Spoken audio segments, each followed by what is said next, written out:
Hello and welcome to the 5 Minute Film Club. Back in the summer I was on the BFI player looking for something to watch, and I stumbled across their Black Star collection that they'd curated as a response to the murder of George Floyd and the rise to prominence of the Black Lives Matter movement. And I wanted to find something from the 1940s, something from the golden age of Hollywood, and that's when I stumbled across Cabin in the Sky.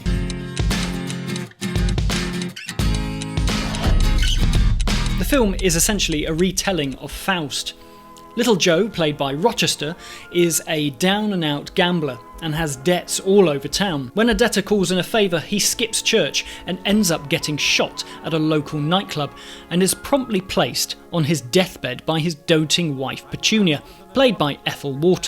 As he starts to slip away, the menacing figure of the devil appears. Well, actually it's the devil's son, Lucifer Jr., along with a load of demonic cronies, who come to lay claim on little Joe's soul and take him down to hell. However, on hearing Petunia's fervent prayers, God sends down the angelic general to give little Joe a second chance.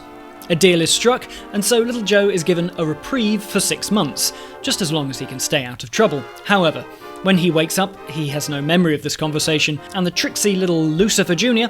has plans in motion to keep him in his wicked ways. Cabin in the Sky is the first film directed by Vincent Minnelli, who would go on to marry Judy Garland, and it stars an all-black cast full of the leading African-American talent of the day. It is based on a 1940 Broadway musical, and it took several years to come to fruition as a film because studio executives were worried that having an all-black cast would mean they wouldn't make very much money from it. It was made as a vehicle for Ethel, who would later go on to be the first African-American to have her own TV show. Everyone from Rex Ingram's bigger-than-life Lucifer Jr. to Lena Horne's scene-grabbing performance as Georgia Brown, in sadly her only leading role in an MGM musical. Horne, in particular, is just mesmerising and fantastic, and in some scenes she was a little bit too fantastic. I mean, the censors cut her out of a scene where she sings a song in a bath. It had been done before by Ava Gardner, but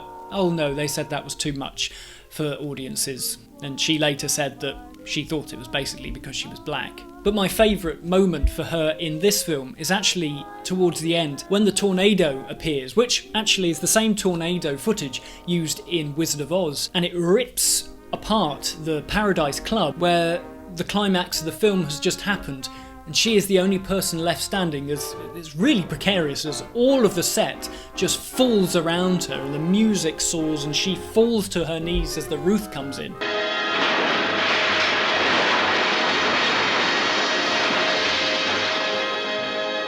Also in the film you have a great cameo from Louis Armstrong as a, of course, trumpet-playing demon, who incidentally takes credit for making Eve nibble on the apple. The film really does have everything you would want from a big musical. There's great songs, brilliant dance numbers, and comedy that is actually funny. Eddie Rochester Anderson's comic timing as Little Joe is perfect.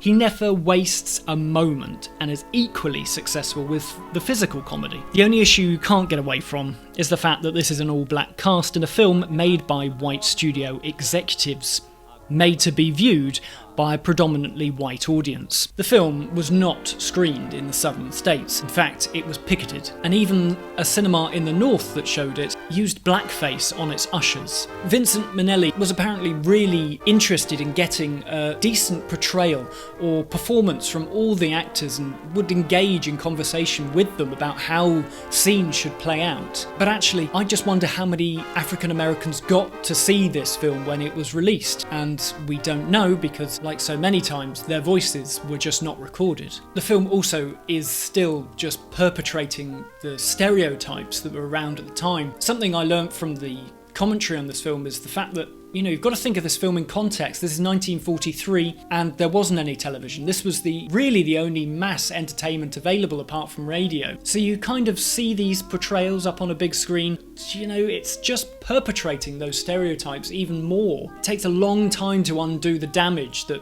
films like this unfortunately did. All that being said, it is still important important that these films are seen, and are seen as historical documents of their time, and especially a film like Cabin in the Sky, because it features such great talent, and they're all really good. There isn't one bad performance in this film. Cabin in the Sky really does have some problematic elements, and you have to acknowledge those. But it shouldn't put you off watching it just for the extraordinary talent of the people on the screen, and the amount of enjoyment that you can get from watching it. You can buy Cabin in the Sky on DVD, and I've got the links down below. I hope you've enjoyed these 3 videos exploring fantasy films and the wonderful escape that they can provide in these difficult times. If you want to keep up to date with everything, please follow me on Twitter or Facebook, comment down below, and make sure you please subscribe to this channel to watch all of these videos I'm making. But until then, I'll say thank you very much for watching, and goodbye.